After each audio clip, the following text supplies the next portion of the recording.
Metrópole Entrevista. A gente vai conversar com um historiador, um grande amigo, Rafael Dantas, ele que pesquisa, já é uma sumidade nas redes sociais falando sobre a história da Bahia e sobre vários assuntos de história. Bom dia, Rafael, tudo bem? Bom dia, André, um prazer imenso falar com você. Parabéns para a gente pelo trabalho que desenvolvemos divulgando a história. Maravilha. Hoje a gente vai falar sobre um assunto bem impactante, que mexe muito com as pessoas e com pessoas tanto da área de história como de outros temas, né? No sábado a gente teve a queima da estátua de Borba Gato em São Paulo. Ele que era um traficante de escravos, uma figura assim relacionada com um período bem nefasto da nossa história, que é a escravidão. E esse assunto desperta muito interesse nas pessoas, porque há os memorialistas que defendem ali a permanência da estátua, mas muita gente que critica e defende a queima mesmo, né? Dizendo que o ato de violência ali da queima da estátua é simbólico e é importante por isso. E aí eu queria que você falasse um pouco, Rafael, qual é a sua visão? Você como um historiador, você acha que aquela estátua ali tinha que ficar, que a queima dela é também um ato interessante do ponto de vista da história? Como é que você enxerga esse episódio todo que aconteceu no último sábado? Perfeito, André. Primeiro que é um prazer conversar com você, agradeço o convite. Acho que a gente tem que analisar essa questão por aspectos diferentes, né? Questões distintas, porque é uma temática que exige uma discussão muito profunda, né? Inclusive que tem que ser feita para além do calor da emoção, por conta das diversas questões que estão inseridas, não só no que toca à questão da memória que está ali presente, no monumento, mas como também no contexto em que tudo isso está acontecendo. Antes de qualquer outra coisa, é interessante que a gente entenda que esses monumentos, que essas estátuas que homenageiam personagens, foram produzidas, construídas em determinados contextos em que esses nomes foram selecionados para lembrar determinado momento da nossa história, né? É aquela ideia de construção de heróis que a gente conhece, estuda muito bem na história, com autores como José Murilo de Carvalho, entre outros, que abordam essa temática. Tiradentes, por exemplo, foi um desses nomes, apesar que está envolvido em outro contexto. No final do século XIX, no decorrer do século XX, por conta de ações políticas ligadas a essa construção de uma ideia cívica, heróica brasileira, alguns nomes dessa história, inclusive nomes hoje, revistos de outra forma, foram selecionados para serem homenageados. Isso aconteceu muito na então capital federal do Rio de Janeiro, em outras capitais do Brasil, e também em São Paulo, como é a discussão desse momento. Nas décadas de 60, por exemplo, antes da ditadura militar e na ditadura militar, outras tantas obras também foram selecionadas para homenagear esses personagens. Então, esse ato de selecionar um personagem histórico, seja um bandeirante, um governador, qualquer outro elemento de um tempo, e destacando nesse período, faz parte de uma intenção política, está carregada de um contexto político, de uma intenção política própria daquele momento. O ato dessa estátua continuar nesse espaço público, ou ser retirado desse espaço público, ou mesmo passar por algum outro processo de remoção, um incêndio, uma destruição, ou qualquer outra coisa, também está presente, faz parte da história, porque a história está em movimento constantemente. E essa não é a primeira vez que isso acontece do ponto de vista do tempo, Em outros momentos, em outros lugares, isso também já aconteceu, não só nesses últimos anos, como ao longo de toda a história. A exemplo, em episódios de guerra, em episódios de instabilidade política, ou de troca de alguma questão de nuance ou de sentido político, essas mudanças também afetam esses patrimônios, também afetam esses monumentos. No caso dessa estátua específica, eu não só digo dessa, como de outras também, André, as pessoas que estão nos ouvindo, eu sou favorável que essas estátuas sejam removidas, retiradas dos espaços em que elas estão, e ocupem, então, memoriais ou museus. Então, no caso, o poder público, a prefeitura, o governo do estado, ou qualquer outro órgão que tenha o sentido de preservar essa memória, deverão retirar essas peças, nessas estátuas, e colocá-las em um museu. Até porque o momento que a gente vive hoje exige uma outra discussão, permite uma outra discussão sobre essa questão, sobre essa temática. Então, se existe um grande pedido, não só por parte de movimentos, como de grande parte da população, para retirar esses personagens que representaram um momento tão cruel e agressivo da nossa história, que essas estátuas sejam retiradas, sejam contextualizadas e ocupem espaços em museus ou demais casas de memória. Caso isso não aconteça, o que a gente vai perceber de forma gritante, como aconteceu em diversos lugares do mundo, a exemplo da Inglaterra, Noruega, Suécia, Canadá, Estados Unidos, é que esses movimentos, por parte popular, tomem a atitude de fazer qualquer outro tipo de coisa. A exemplo, destruir uma estátua ou mesmo colocar fogo. No caso da estátua de São Paulo, do Borba Gato, essa solicitação, esse pedido das pessoas, no caso dos paulistas, de grande parte das pessoas, para retirar essa estátua, já vem de um certo tempo, e algo que não foi feito, que não foi atendido. Aqui em Salvador, temos, inclusive, casos semelhantes, é interessante falar. Eu quero inclusive, que a gente...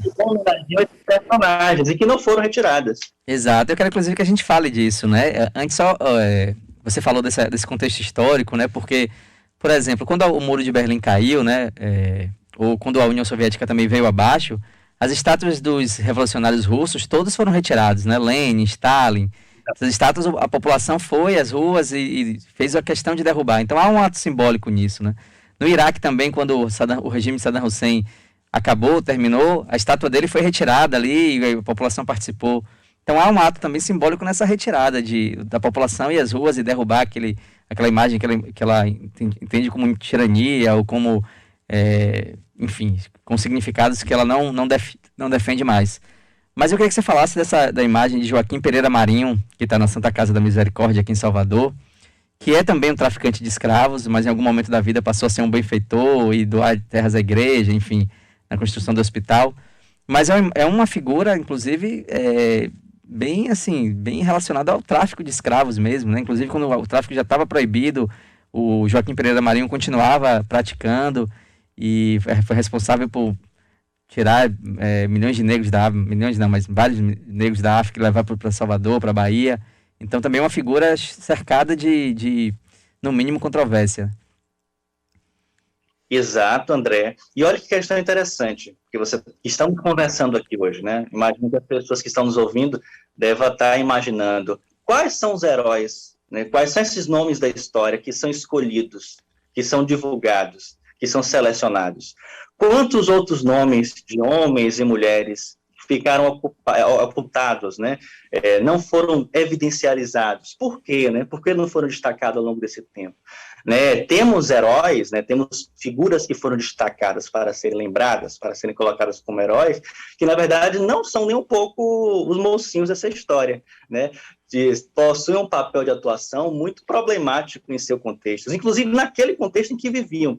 Por mais que essa discussão seja atual, presente no nosso momento, já naquela época, muitas dessas figuras exerciam uma determinada postura na contramão, inclusive de muitos discursos presentes naquele contexto, exemplo do século XIX e de outros.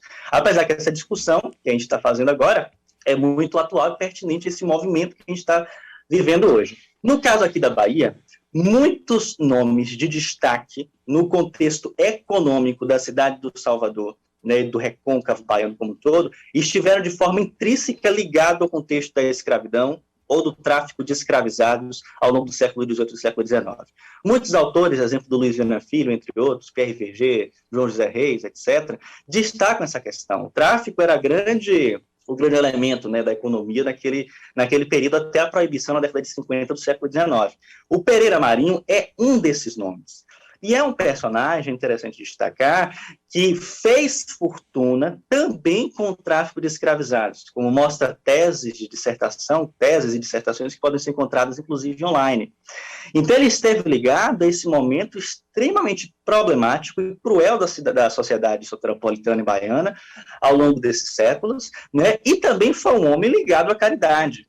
A estátua que o representa, né, que está homenageando lá em frente ao hospital em Nazaré, mostra ele como um bom moço, como um bom homem, né, um homem bom naquele período. Um benfeitor, e né? É interessante, estátua, um benfeitor, né, que essa estátua não mostra todo esse passado que também está ligado, como você pontuou, a essa questão da escravidão. Então, mais uma vez, essa discussão é interessante. É uma estátua, primeiro, que está em um ambiente privado, não está em uma public, não é uma praça, né, porque o hospital é da Santa Casa, não é um hospital público, então tem um outro contexto para a gente dialogar também. É uma estátua que está representada, né, que está carregada de um valor artístico, né, de um período, que é o século XIX, em mármore, etc.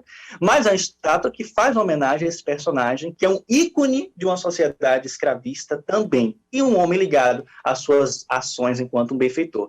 Então, nesse caso específico, mais uma vez, temos diversos pontos para serem observados, André, e as pessoas que estão nos assistindo.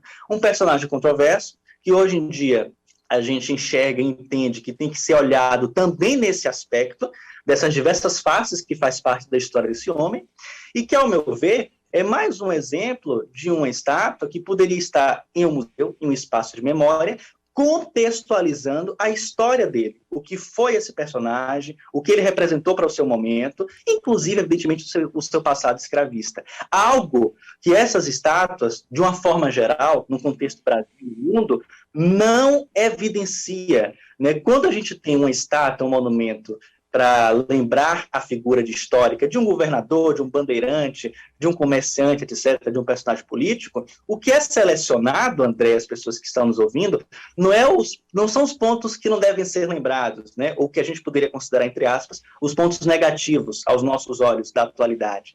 Mas sim aqueles pontos que colocam ele como personagens altivos, como personagens de poder, como personagens de ação ou mesmo de caridade, como no caso do Pereira Marinho.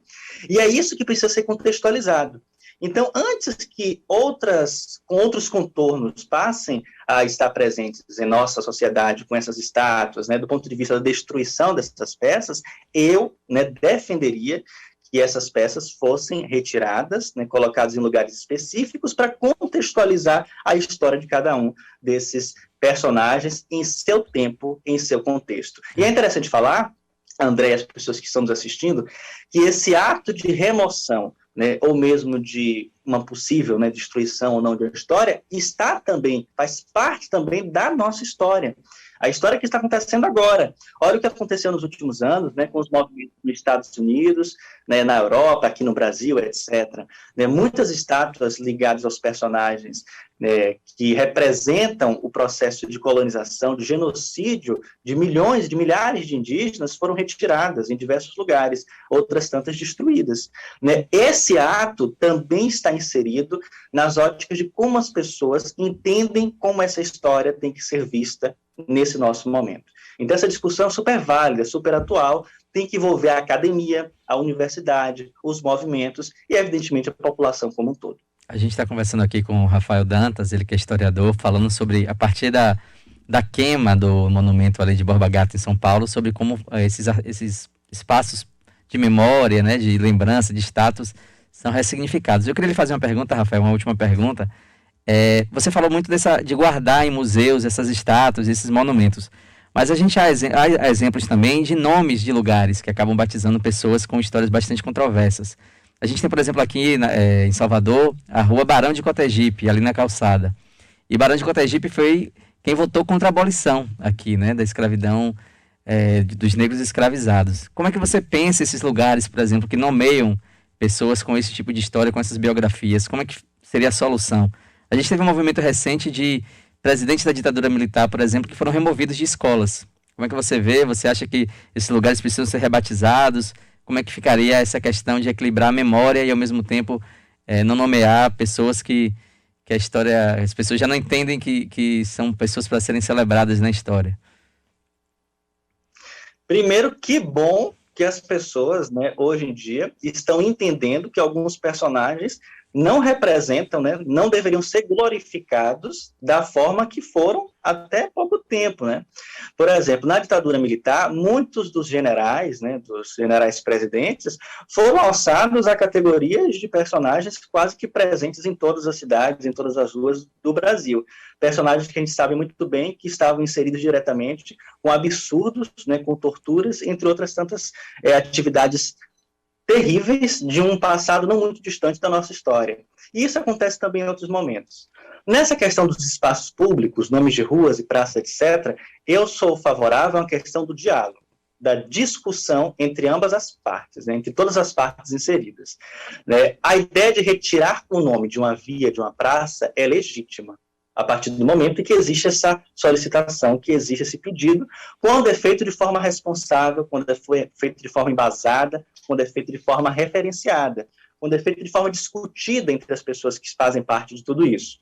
Então, faz parte dos anseios da sociedade a solicitação de retirar o nome de um personagem como esse, que até pouco tempo fazia parte do contexto das nossas cidades, né? Inclusive do sentido político. Agora, isso tem que ser feito de forma referenciada, né? Determinado nome foi retirado por conta desse sentido, por representar isso, isso e aquilo. Né? Uma plaquinha que faça essa menção, inclusive que diga, né, essa rua se chamou fulano de tal e a partir de agora chama determinado outro personagem, outro nome. E isso é interessante para que as pessoas, aos olhos da contemporaneidade, da nossa atualidade, percebam como essa mudança aconteceu, como essa mudança foi feita, né? Mas para fazer tudo isso, André e as pessoas que estão nos ouvindo, é fundamental conhecer a nossa história, né? Ver o que realmente fez parte desse passado. Porque se a gente não conhece essa história, a gente não tem nem como dar uma diretriz, um encaminhamento para essa possível mudança ou não de um nome. Então, fazer essa discussão, conhecer como é a história do Brasil, olha que ponto interessante para a gente discutir, é marcado por esses episódios sangrentos, né? Esses episódios que formaram o Brasil que a gente tem de hoje, é fundamental.